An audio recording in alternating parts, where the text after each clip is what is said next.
Hello everyone, this is LockOS, and welcome to a DCS 2025 and beyond video breakdown, where I'm going to go through this DCS 2025 and beyond video, break it down some, point out some things you might not have noticed, and probably go maybe add a little bit more detail into some shots that can probably use it. Plus, I'll get some thoughts at the end for the year in 2025 for DCS World, so let's not wait any further and get on with it.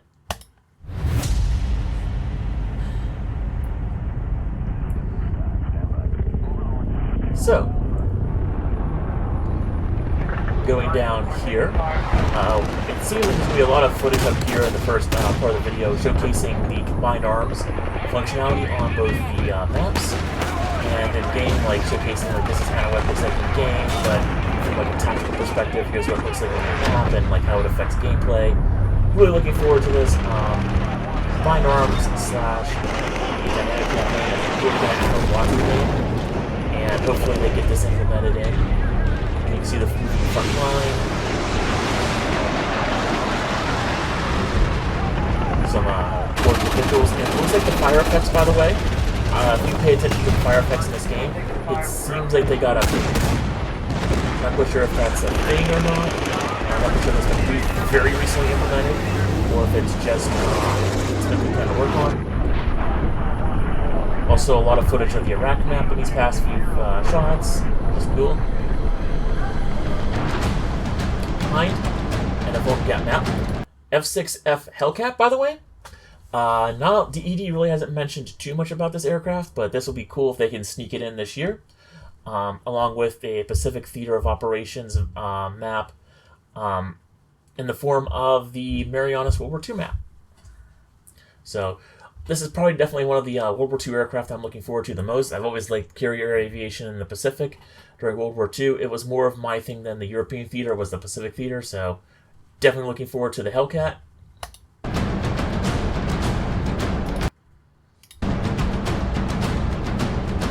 Abrams in the desert, F-14. In the previous shot, by the way, I will point out that fighter aircraft in a better shot up further along in the video. But right here we have a C-130. Definitely, it sounds like the devs are going to probably get this aircraft this year, and that's good because we need more transport aircraft. We'll see, by the way, a lot of shots of the MiG-29A and the Eurofighter. They are really pushing the MiG-29 and the Eurofighter in this video a lot. So I'm guessing there's pretty much a soft confirmation that they're going to be in this year. Nothing hard, obviously no hard dates, no hard confirmation that they're going to be in this year, but I would be shocked if the Eurofighter and the MiG-29A do not make it in. Also, as more of a general DCS user note, upgraded infantry models for U.S. infantry here. Definitely something we needed. It's finally about time. We will see other infantry models later on for insurgents.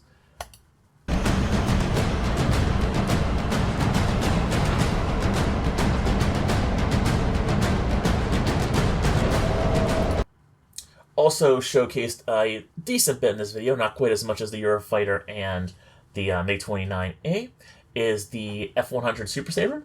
A really needed addition to flesh out the earlier parts of the Cold War.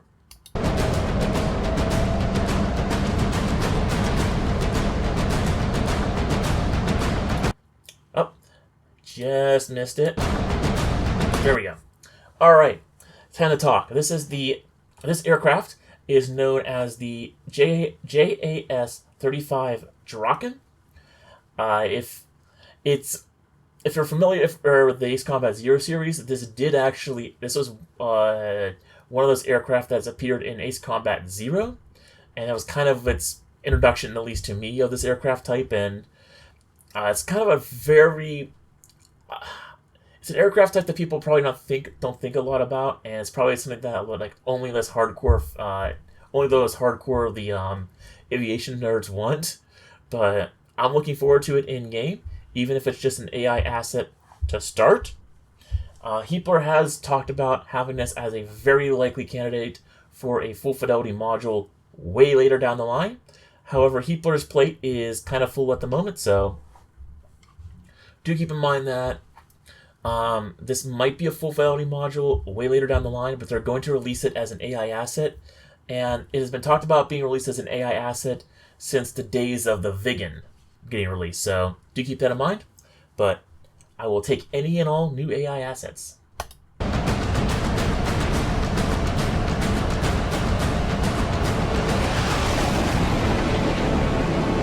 Eurofighter above.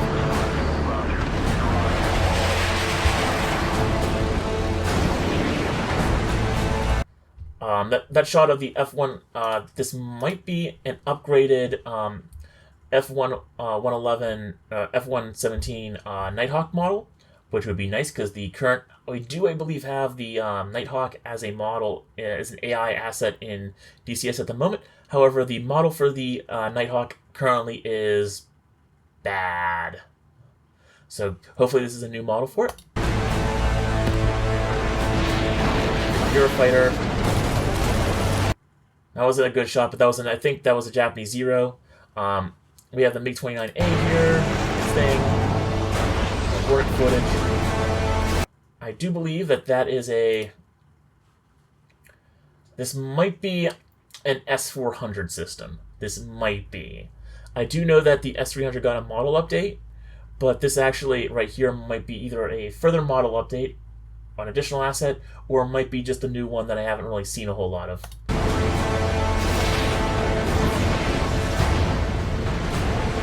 Oh, the new insurgent infantry models are coming in as well, and they're looking pretty good.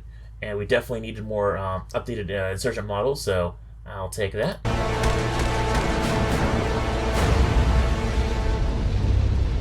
Create better fire effects. Again, showcasing the new combined arms / dynamic campaign mission setup. Which is going to be a big improvement for gameplay. More map footage.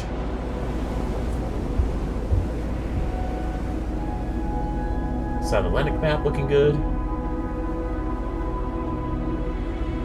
More carrier deck tees.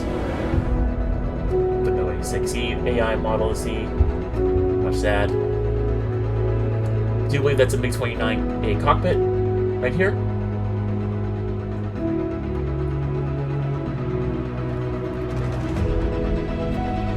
Or C-130C cargo bay love with indeed the Moab. And real quick, pointing this out, I do believe this is the first time we're seeing this might be the first time we're seeing the Moab confirmed for the C-130. But also, if you look behind there, you have, I believe this is probably a West German air base right here. So again, more confirmations and scenes from the Folga Gap map. Now, this is a very big thing for me. This is indeed the F-14 cockpit. And if you're wondering what's special about it, the HUD here is an entirely new HUD. So this is not going to replace the current F-14B HUD. This is one of those things that we're probably going to have the option to include in the mission editor, where we can equip the Sparrowhawk HUD into the F-14. So this is an entirely new HUD setup for the F-14, and it looks like we're getting Sparrowhawk finally. C-130 ramp and a Eurofighter behind it.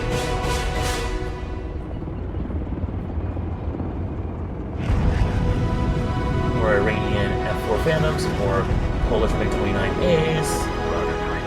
I did, by the way, check this carrier deck multiple times at this point. There are only F-18C Hornets. Again, no A6E Intruders, nor A7E Corsair 2s in this video. Real quick note, this is definitely a West German Leopard 2 tank. Not quite sure which variety of which number, but it's definitely a Leopard 2 type tank. And we have looks like a small military installation here, and I believe probably the suburbs of Berlin or some other West German city. More F-100 Super Sabres. Really looking forward to this aircraft.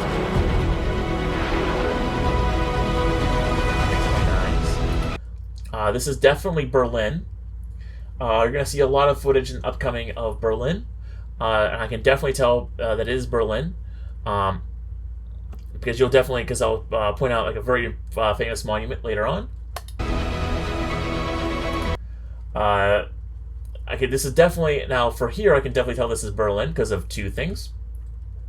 One, I believe this is Berlin's International Airport, right here. This long circular terminal right here. And just as importantly, you have back here a tower that I believe is in Berlin. I don't know the name of this tower, but it's like a long spindly tower with a weird like bulb near the top, and I do believe that is only found in Germany. Of note, I am half wondering if this is a new AI asset for civilian aircraft. And if it is, I will gladly take any more civilian AI assets for air units, because that would add a lot more life to the sim during quote-unquote peacetime operations, or before the or during or just right after the outbreak of a war where people are trying to evacuate. This might be indicating that this is a late Cold War or mid Cold War map for DCS world. It might not necessarily be a modern Folga Gap map, or there might be an option to have it either be perfectly modern or have like a quote-unquote 80s style map, because I'm going to go out on a massive limb here and say this might be a Pan Am 747. So Pan Am was a airline that was a really big airline way back in the day, at least relative to my time. I do believe Pan Am was gone in the 90s, or like the late 90s when I started flying as like a middle schooler.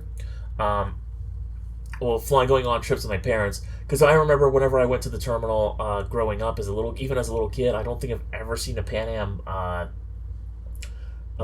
luggage counter, and it's definitely a dead airline nowadays. So the fact that this is a Pan Am 747, because I can see that like the circular globe logo back there, white livery with a little bit of writing up here, I just get the feeling that the Folga Gap map will be either only set in like the 80s, or it's going to be a map that is sort of flexible, where they'll have an 80s Folga Gap map and then they'll update one for like the modern times. And this is the Brandenburg Gate right here. You have the infamous statue on top of the Brandenburg Gate here with this column in the back. See the victory column right there, and a whole line of military equipment going both ways. Eurofighters. I am not 100% sure where this airbase is. I do believe this is probably an airbase in Afghanistan. I had a sneaky suspicion at first that this might be a Nevada 2.0 drop tease, but I don't think it is. However, we really do need a Nevada 2.0 map at this point.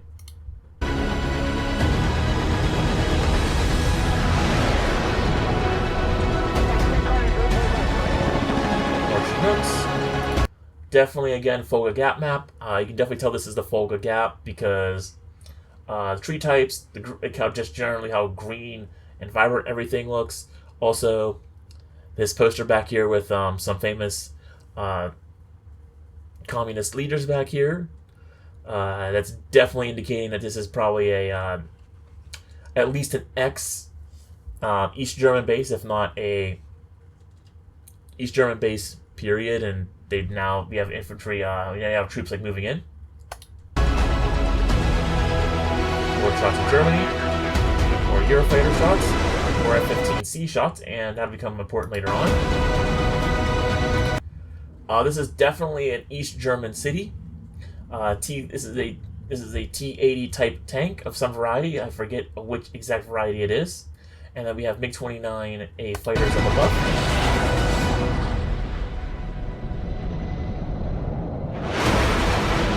Or Eurofighter, or East Eurofighter yet. Hope not. Oh, all right. So this is the two aircraft I wanted to talk about from the one aircraft I wanted to talk about from the beginning, and one that I've been wanting to hopefully get in the game soon. We have the, I believe we're gonna get the Zero as an AI asset over, and that's what's showcased over here. The F4U Corsair right here is Magnitude 3's current work in progress. It's been a work in progress from Magnitude 3 for a long time now, so hopefully they can knock this out this year because we've been waiting for the Corsair for a long time. Full delivery.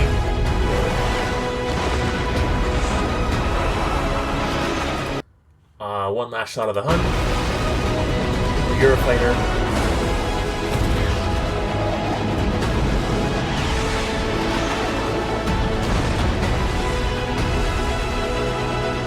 Oh, something I wanted to point out. This is a T-34 tank. This is a World War II vintage Soviet tank, and one of the most commonly this is like one of the most commonly mass-produced tanks of the war, especially for the Soviet side. So this is definitely interesting that we're seeing this here. Hopefully this points to maybe getting more Soviet World War II assets for DCS World. And if not, and even if it's only just a one-off thing, it can definitely be worked into more modern settings and different settings for DCS World, because this tank was basically kind of like the Sherman for the Russian forces. And I even think technically even nowadays it's being used as sort of a last-ditch effort.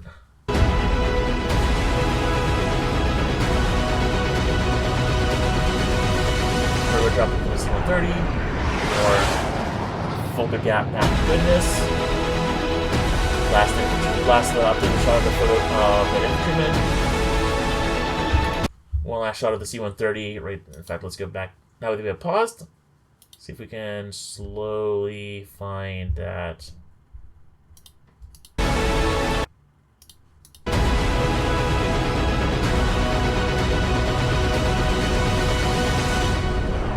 Cargo. Oh, one last shot of the updated infantry model for DCS, which is looking ridiculously good. Hopefully they have like a Vietnam era infantry model. We have C-130 back there, another Eurofighter shot. That Tornado image, that, by the way, that appeared for a split second was the old Tornado model. It's not the new one that's getting done. I don't believe so. There we go, 2025 and beyond.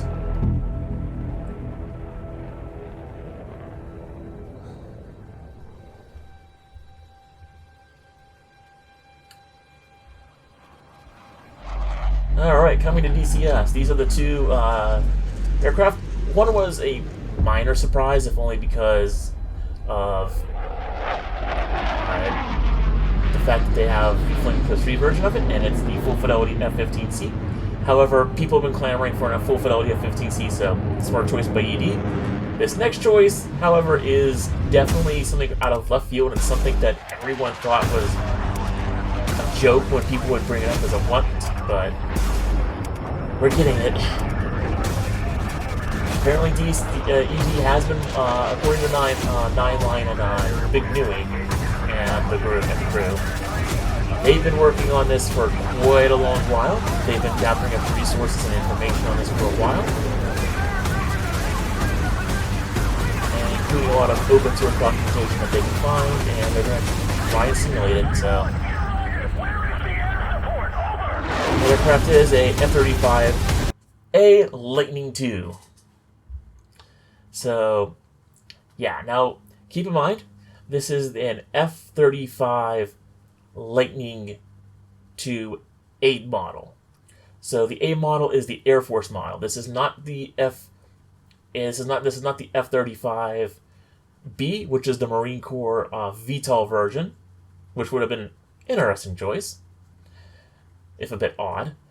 Nor is this the Navy's F-35 C-type, which is the Catabar or catapult launch variant, which would have been really cool, because then I think they would have had you'd have more chances to have. I think you'd have a wider range of weaponry with the Navy variant. This is just the Air Force variant of the F-35 fighter, which is to a degree the best option because a lot of other countries use a very similar A model. Not the exact A model, of course, but a lot of countries around the world use the F-35A model for the majority of their air forces as they replace older jets.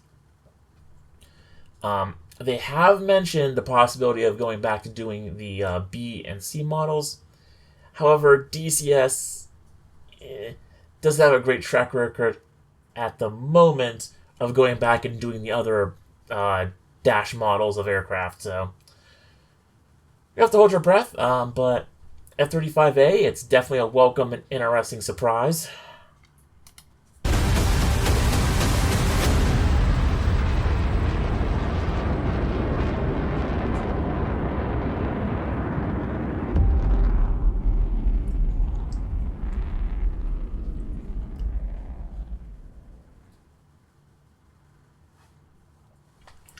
And yeah, that's pretty much it. So, some quick final thoughts. Lots of good, but I'll go over my disappointments first.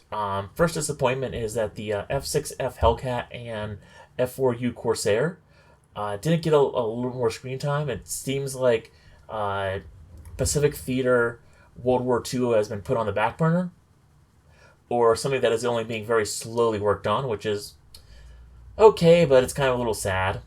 For World War II, I definitely wanted to see those being more pushed forward. For the only other thing that I'm really kind of a bit sad on is absolutely no images of the updated and reworked A6E intruder. That didn't make it in, and the A7E Corsair 2. Also, absolutely no images of. Heapler has said that the A6E intruder is making really good progress on its rework. So hopefully when that comes in as an AI asset, that'll look really nice. Obviously, it's all hands on deck for them to get the Eurofighter out, which from the non-stop Eurofighter footage is probably going to get released this year. And I'm kind of glad. I'm kind of looking forward to the Eurofighter release, not because I'm not really necessarily interested in the Eurofighter. I'm just interested in them getting the Eurofighter out the door so they can get onto the A6.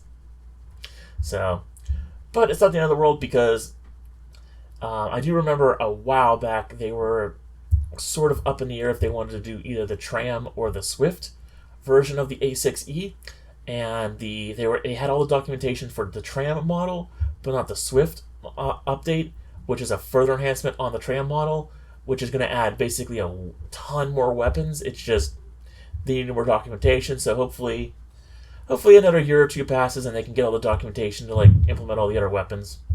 Other than that, though, lots of other good news and updates. Folga Gap map. It looks like the Folga Gap map is making really good progress, and they've knocked out Berlin, which is another big city, so that's good. Another DCS map with a huge city. Looking forward to that. The F100 looks really good, and I'm definitely looking forward to the F100. It might be my sleeper hit module of the year. Other than that, F-15C Full Fidelity is definitely something I'm interested in. That's going to come out in a couple years, but it's definitely something to keep an eye out for all of us. MiG-29A looking pretty good. Let's see here. C-130, I think it's going to be another sleeper hit this year. To do the cargo missions, that's looking in a good spot. And just as importantly, for gameplay, it really seems this might be the year they do the dynamic campaign. Not going to say it's a guarantee. They've kept on saying dynamic campaign has been coming for a while, but at least the UI looks pretty well fleshed out at this point. Is it actual gameplay or is it just simulated gameplay and UI? I have no idea, but if we can get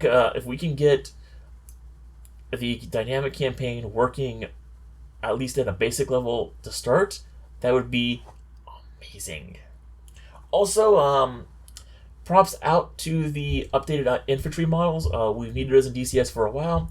I kind of hope they do other countries' infantry model. It's not just U.S. infantry and insurgents.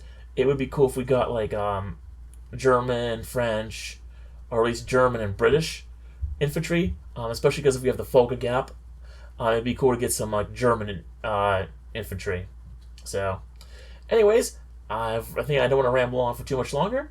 I want to say this has been a pretty solid start to 2025. Hopefully, DCS gives us a solid first update in a couple of weeks. And until then, this is Lock OS signing out from DCS 2025 and beyond. And hopefully now that the winter holidays have passed and some other messiness has pretty much passed at the moment, I will be able to at least do some uploads and get back into the upload some of things. It's been a chaotic past couple of months, but hopefully I get back into that, and I will see you all in the next video.